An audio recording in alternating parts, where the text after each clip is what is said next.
Hey everyone, I'm glad that you guys decided to do this course. I'm really excited to share all of this information with you. I'm here with my associate Connor, and today we're going to talk about detoxing. Now, this is like the dirty word that nobody ever talks about because it is probably one of the most painful, gruesome experiences that you're ever going to experience in your whole life.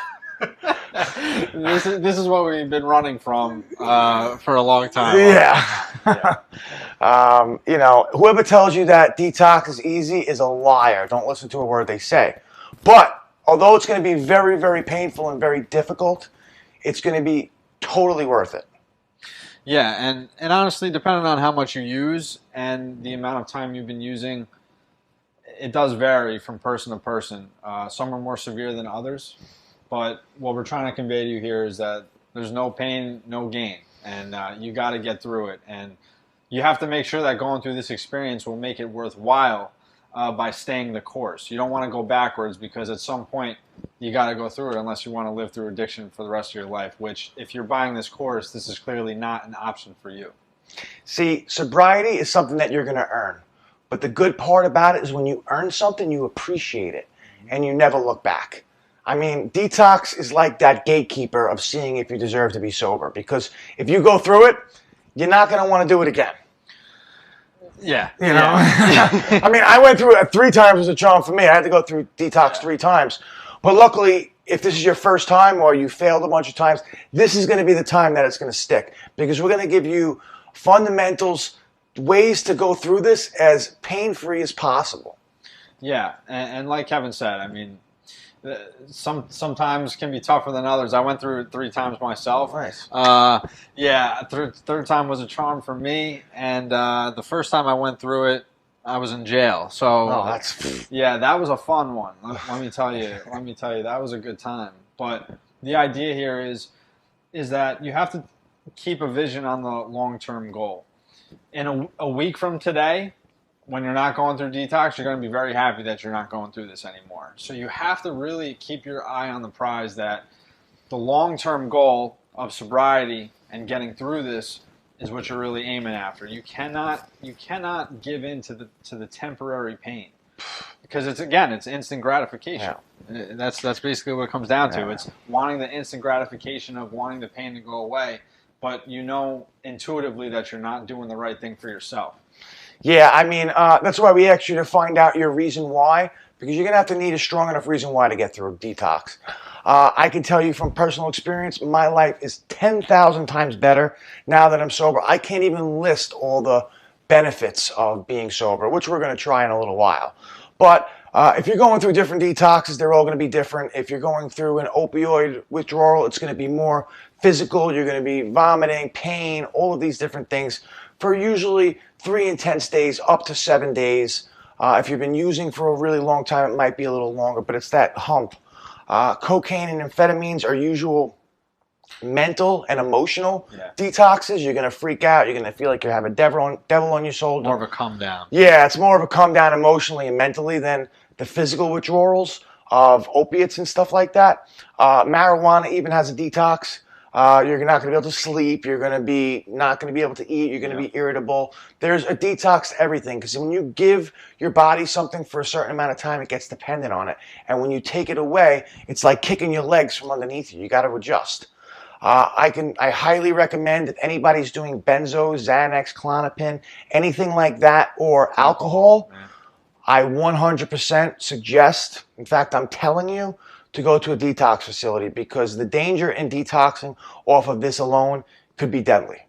Yeah, benzos and alcohol are 2 of the only things, other than barbiturates, but those aren't really common anymore, that you can literally die from. So we're really trying to steer you in the right direction here to not try to do those types of detoxes at home, because it's just not safe. And the idea of getting this course and getting your life together is being able to live a fulfilling life that you can live. And so we're all about recovery here, but we also want to do it in a responsible way. And that needs to be first and foremost for you. Yes. All right, so let's get started. The first thing that I want to suggest, if you're doing this at home, is to get rid of the things that are going to trigger you to use or pick up. Because when you're going through this emotional, physical, mental anguish, you're going to do anything to cop. So you have to figure out a false proof plan to stop yourself and deter yourself from using. And that includes getting rid of things that are going to trigger you or going to make you able to pick up your drug of choice. Yeah, one of the biggest things for me was one of my biggest triggers were my friends. I definitely needed to put roadblocks in front of my friends. But were they your friends? Yeah, right. My copping buddies was pretty much what that was about. Yeah. But the idea here is that if you're serious about getting sober, you really have to put these roadblocks in front of it, because 100%. when you're detoxing, you're going to make every justification and every excuse to go back to the lifestyle you were living. But the reason why you're here is that you know intuitively that you need to do something different. So in order to do that, you have to put these roadblocks in, and that started with me with my friends, 100%. Yes, absolutely. You're going to have to take an inventory of who your life is going to be toxic, and you're going to have to delete them from your life. I mean, if you're just using drugs with them, when you stop using drugs, they have no use for you anyway. They're going to try to pull you in and wherever they can. I would delete their numbers. In fact, in the beginning, I would give away your phone. Especially in the first few days or whatever. The way that I did is I locked myself in my room. I gave my father my phone. I gave him my money. I deleted my social medias. Any way that I would be able to get in touch with a drug dealer and give them money for drugs, I stopped it, dead in its tracks. Yeah. You know, I did not want to be influenced by my social media. I did not want to be around my copping drug friends. I didn't need my phone to get in touch with them. I didn't need money because I knew exactly what I was going to do with money, credit cards, anything that I could do to get high. I just locked myself in my room, and that's really how I did it. So another thing that I want to talk about is if you still have your phone, to block all of the different things, I would suggest changing your number if you can, because people are going to try to get in touch with you. They're going to try to pull you in any way they can. Give away your car keys just for a short amount of time. Ask a friend or a family member to either stay with you, or if they live with you, to look out for you, to get you the things that you need to get through the day. Absolutely. And another thing that I did was when I was on social media, I didn't give away my phone. But one thing that is really important is whether you're on TikTok, Instagram, Facebook, Snapchat especially, because Snapchat is a breeding ground for dealers in particular. You have to block these accounts that are going to make it tempting to go back to that lifestyle. It's just that simple. If it's not serving your higher purpose to get better, then you need to cut it out. And another thing that I like to do as well was, if you are going to work, let's say you're going through detox and you have to continue going to work and you kind of have to battle through it, you really want to take an inventory of, when you go home, do you pass your dealer's house? Is it a common routine that you're in the middle of? Do you need to go maybe a different route home? Do you need to make sure someone picks you up from work if you have to? You have to really think about these things, about what are all the triggers in your life, because when I was getting high, everything was a trigger.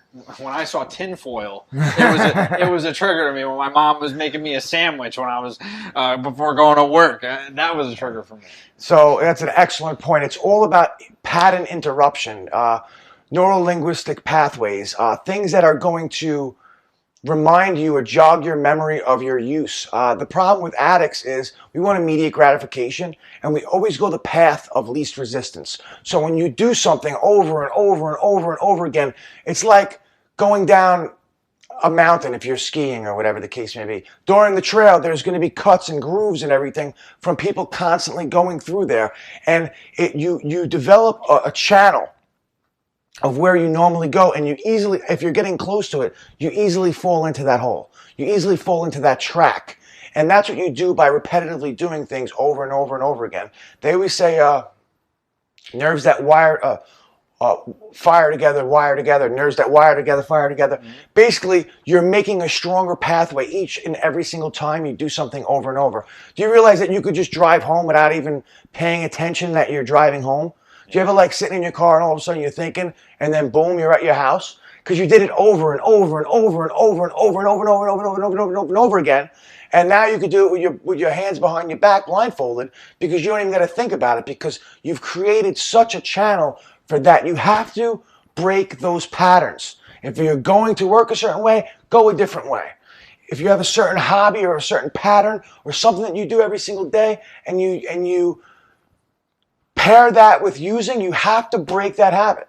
That's all it is. Yeah, and it's a pattern interrupt, and it's also, if you're developing a new routine, it's habit stacking. It's stacking, habit stacking. Yeah, and I learned that from this book, Atomic Habits. Excellent book. We will have as a resource for you, 100%. I have a bunch of excellent books for you. Yeah, and it's really implementing a new cue to do a new habit. You have to break the pattern, and you got to stack new habits in order for you to really have a fighting chance, because, like Kevin said, when those grooves of those thought patterns, they just naturally go a certain way. So even when you try to implement a new habit, you're naturally just going to go into that old way of thinking because you're so wired that way. And something that really helped me was really reminding myself over and over again why I'm doing this. Why am I getting clean? You really have to keep have to know your why. Have it in your phone. Have a notes of course, write these things down, but if you're out and about and maybe you're not home, have a full notes in your phone about why you're getting clean. Why do you want to get through this detox? Maybe even have a countdown of how long you've been going through this, because it only lasts a certain amount of days. So you're really just fighting the clock. Think about it, where every second you're moving closer to the desired result of not being in this detox anymore. Don't make the time work against you. Look at it as you're moving towards achieving something. Yeah, absolutely. It's just super powerful to be able to remind yourself of your reason why and where you're going. So I know this is pretty self-explanatory, but I'd like to talk about the pros and cons of being sober and using. It is night and day. When you're using, you have no money. You don't have any real friends. Your confidence is lacking. Your drive and passion is usually lacking. You feel some type of shame and guilt. You're ruining relationships. I mean, think about how many relationships you ruined because of your drug use. How many lies that you made. Maybe you may be stealing from people that you love. Yeah. How do you feel when you look in the mirror? How do you look physically? I bet all of those answers are not positive answers, because there's nothing good you get out of using. It actually takes you apart piece by piece. Yeah, and the two things that are most important to me today is my health and my peace of mind. and my time. You could even say those three. Those three things. My addiction thrived on all three of those. I had absolutely no peace of mind. My entire life revolved around how I was going to get it. I didn't care who I had to screw over to get it, as Kevin just mentioned. I didn't care if I didn't have any money, I was going to figure out a way to get it. But the process of and the mental obsession just took such a toll on me that I couldn't concentrate on any other areas of my life. So it took up all my peace of mind. I didn't have any peace of mind. That wasn't even a thing for me. Yeah. And I had pieces of mind scattered around in my head. Yeah, my time was completely dedicated to my addiction, and my health was deteriorating by the time I was 20. Look, I got this souvenir, literally. Yeah. That's right. My robot leg. It's my souvenir from all the awesome memories that I have from my drug use. Woohoo!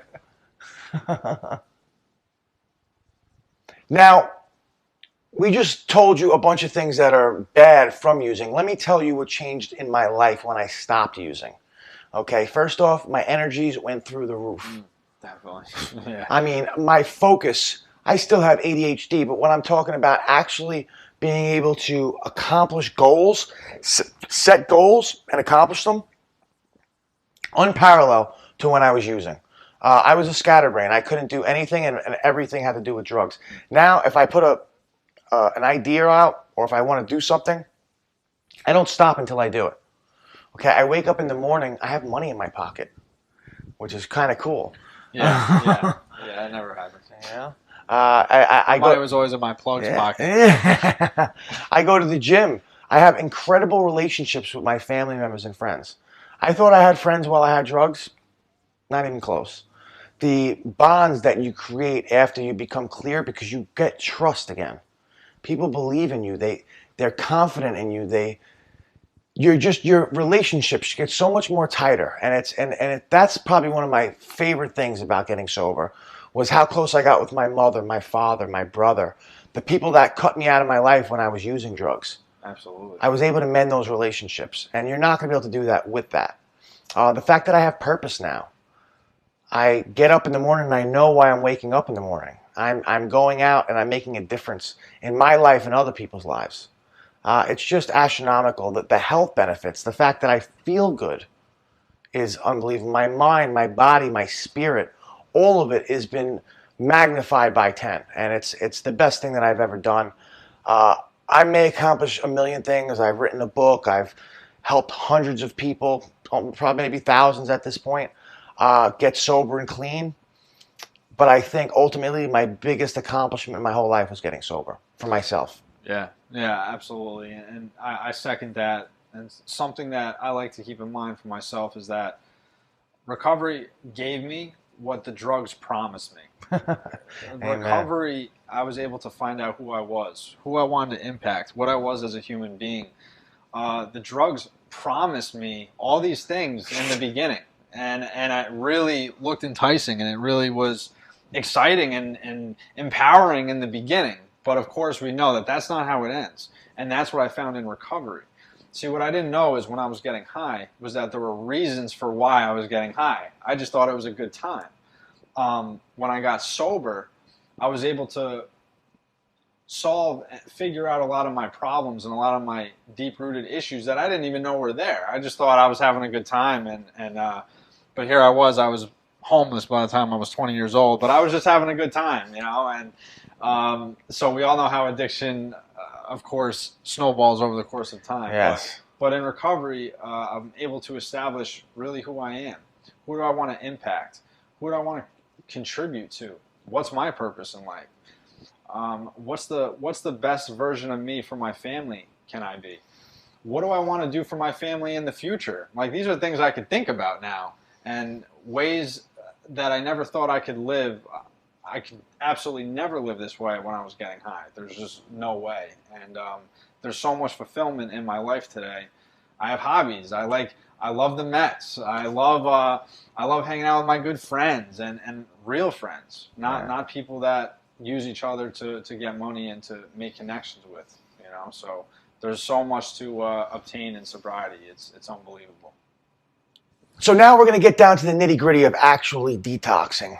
One thing I would highly suggest is have a journal. Write down your experiences and your emotions. This serves many purposes. One, it's good to get it off your chest. Yeah, an outlet is huge.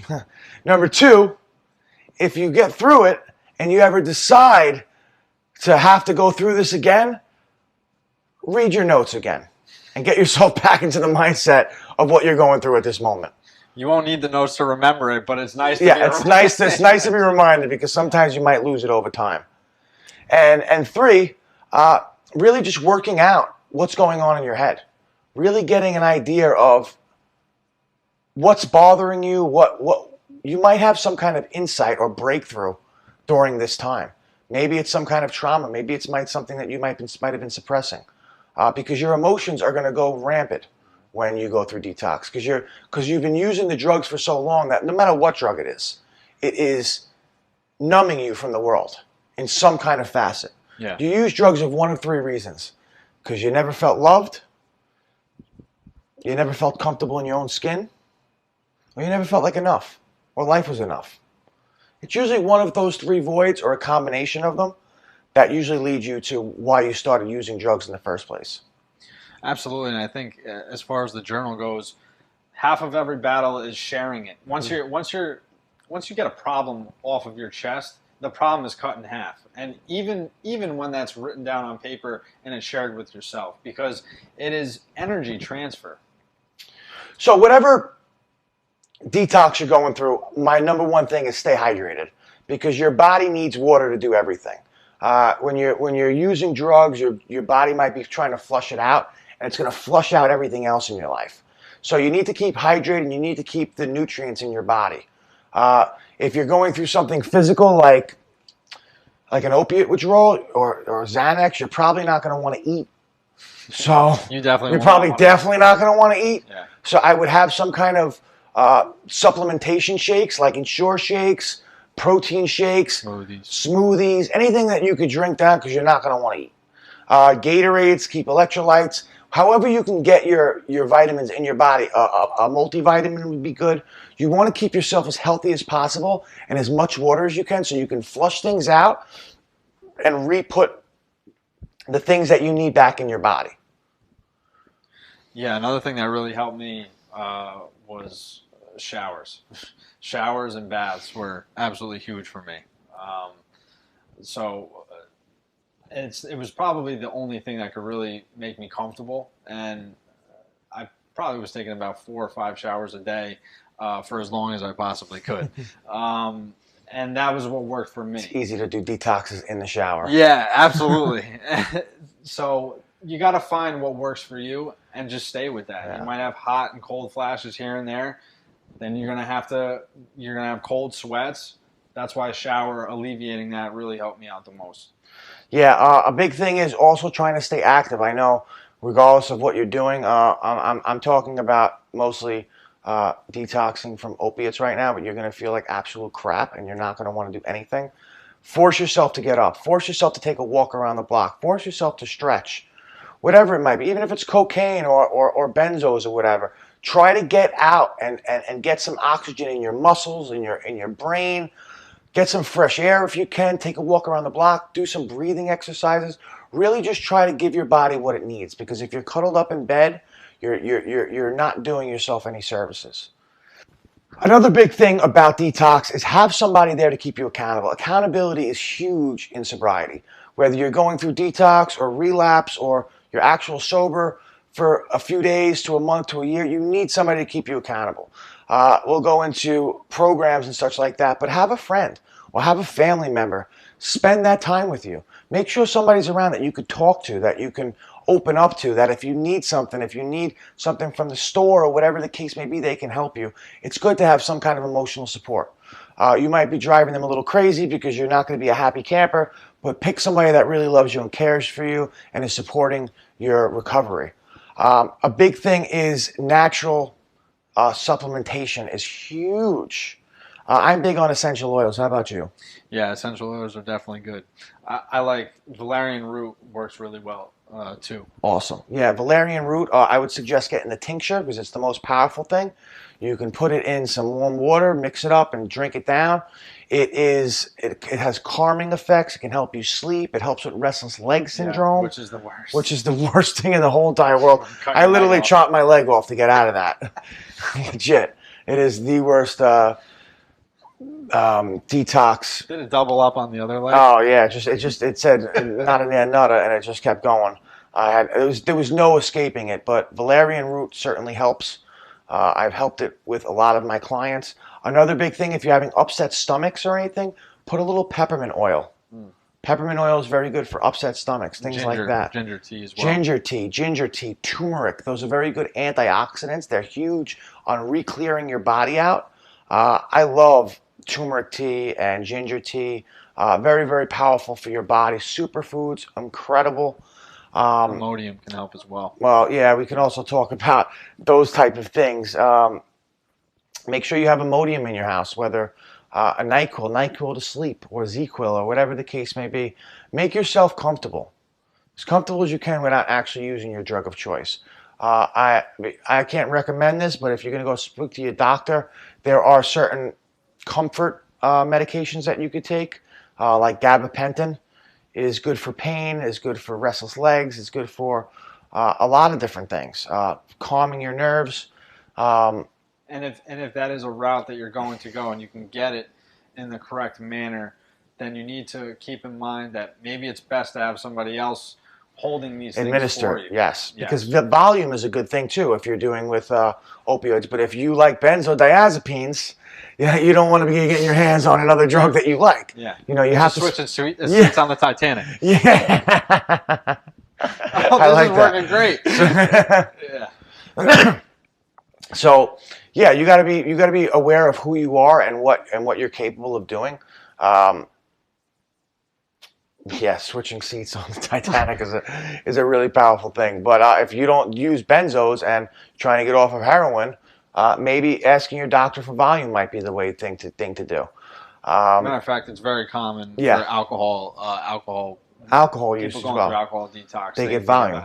Yeah, and gabapentin is a big one for it. Another thing is if you're doing like a harm reduction model, if you're getting off of some kind of opioid use, you can use things like kratom or Suboxone or methadone. I'm not a big fan of Suboxone and methadone because the withdrawals are just as bad and they're longer. They're not as intense, but they last longer, and it's exhausting to have to fight something for 30 days. When you're doing things like that, fentanyl, methadone, Suboxone, those are all really, really long physical withdrawals. So I don't really recommend that. I usually step people down from those type of things to kratom if they're using opiates. If you're dealing with cocaine, I'll be honest, it's mostly mental and emotional. You're not going to have many physical ailments. You're just going to have mental and emotional might be worse. Yeah, no, listen, mental and emotional is worse. I was a cocaine addict myself, and listen, you couldn't stop me from doing coke if you tried because I was going to get it. Yeah. And there was nothing you could do. You have to make definitively that decision to do it. But we can give you tips on doing it. Essential oils like orange and lemon, they are revitalizing. Lavender calms you down for people that do cocaine and amphetamines. You want to calm yourself down, bask yourself in lavender oil, and it'll really calm your nerves and relax you. If you're having issues with your breathing, eucalyptus is a really, really good one. So a big thing I'm a huge advocate of is prayer and meditation. Now, I'm a Christian, but I've been into Buddhism, New Age spirituality, the universe, whatever it might be. Or even if you're not even religious, if you're an atheist, really just putting that out there out loud, talking your intentions, really figuring out subconsciously can really help you. And meditation is awesome for clearing your mind. You are the meditation master. Yeah, meditation is absolutely huge. Something that you can even look up for yourself is Wim Hof breathwork, which is, if you look it up on YouTube. We'll send you the link. Yes, absolutely. That can be extremely helpful. And a big part of it, of course, is the breathing aspect, which we need oxygen and water to be operational at our prime level. So Wim Hof breathwork can really help with that. You can also look into something like TM, which is transcendental meditation. It helps tremendously. And there's lots of other things. There's lots of apps that you can use as well for meditation. So explore a little bit, and it will be worth your while. Just put in the work and find something that really works for you. Yeah. And meditation can be all kinds of different things. It could be breathing exercises. It could be sitting in the shower and watching the water drain off your body into the drain and watching all the negative energy wash off your body. Yeah, just being present. It could be journaling. And it's the art of being present, pretty much. But it's just really, really powerful because if you're thinking about the present, you're not thinking about all the mistakes that you made in the past and then about the future of getting high. That's why the present is a gift, because that's where all the magic happens. Absolutely. Another big thing I'm a huge advocate of is laughter. Laughter is the best medicine. Get yourself a bunch of comedies. Yeah. Watch some comedy movies. Be around people that make you laugh, because when you're laughing, you're not using. You're not thinking about all the pain. Laughter cures more things than you can imagine. Yeah. Exactly. Put on your favorite movie, watch video games, try to relax, try to do something for yourself that is going to take you out of worrying about the future like we were just talking about, and enjoying the moment to the best that you can. A big thing, also another thing you could do is messing with heat and ice. Heating pads, ice pads, taking really hot baths or really cold showers. All of this change of temperature in your body is really, really good. It can be good for your mind. It could be good for your soul. It could be good for you physically. Taking cold showers is a really huge thing. We'll get into that with health. But just changing the temperature of your body can really help. If you have pains, heating pans and ice works incredibly. I know we're all riddled with pains. I'm 34 years old. I'm really starting to get the pains are catching up to me. That's why I got to eat so healthy. And another thing that can help too is looking up powerful quotes. And it might sound cheesy, but look up some things that will inspire you to keep going and to put one foot in front of the other. Listen, we all have to go through pain to reach our destinations in life that are worth having. It's just that simple. Another thing that can be really helpful to you is making sure, if you're on social media, dive into some positive content. Make sure that you're watching things that are inspiring you and that are actually going to keep you moving forward. Look up positive quotes from inspirational people that can change your mindset. A lot of it really is mind over matter, because the pain is temporary. And if you know that in your heart that this pain is not going to be forever, then it's really just the mental battle. So make sure that you're circulating positive thoughts and inspiration in your head a little bit.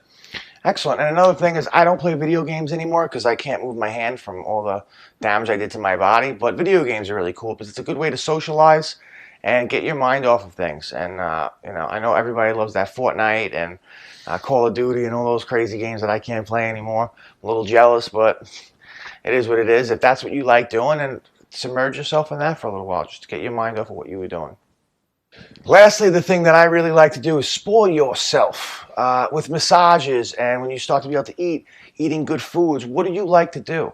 Start rewarding yourself at the end of this detox program for the victory. You really went through a lot, you really experienced a lot, and you need to reward yourself, because if there's no light at the end of the tunnel, what are you really doing it for? So you have to really instill that you're doing this for the right reasons, and you're doing something beneficial for yourself, so treat yourself.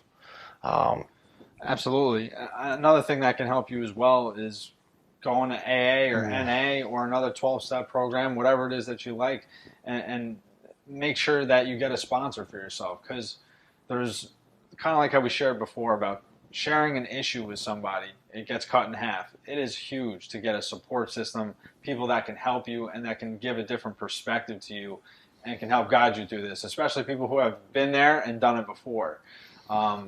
A sponsor can be huge for you, whether you go to AA, NA, it doesn't really matter. Find whatever works for you. There's even online things that you can find as well, which can really help you get through a long night, a craving during the middle of the day. These things are really important. So you got to get outside of your comfort zone. You got to make yourself a little bit vulnerable to reach that end goal, and that's to stay sober and get through detox. Yeah, that's absolutely so powerful to plug yourself in, because that social proof of knowing that it's possible to get sober and having that support it's just priceless. There's nothing like it. If you don't like AA, NA meetings, 12-step programs, get yourself a recovery coach. This guy's really good. This guy's pretty good too. I'm all right. No, you're good. Yeah, no, but I love working one-on-one with clients, and it's just life-changing to have somebody to keep you accountable, to have bounce off ideas and really work through the issues that you might be dealing with, and keeping yourself on the straight and narrow, having those bumper rails like on the bowling alleys to keep yourself out of the gutter. Yeah, that's a great way to put it.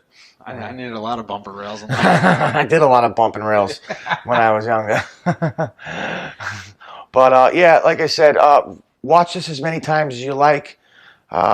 There's going to be a lot of resources throughout this program. There's going to be books. There's going to be exercises. There's going to be all kinds of different things. But this is the first step to getting sober and clean, is detoxing and getting the stuff out of your system. So I hope that this helps. I hope that you plug yourself into our Facebook group and our Discord group to get some more extra support and group coaching and all of these different aspects. We're here to help. I hope everything is working out. Stay strong. Keep your reason why in your head, and good luck on this journey. And just remember, if you're going through hell, why stop there? Trudge through it. Do not stop in the middle of hell and turn around and go back, because eventually you're going to have to go through it again. Yeah. So we've all been there, and just understand that this is a necessary step towards where you want to go.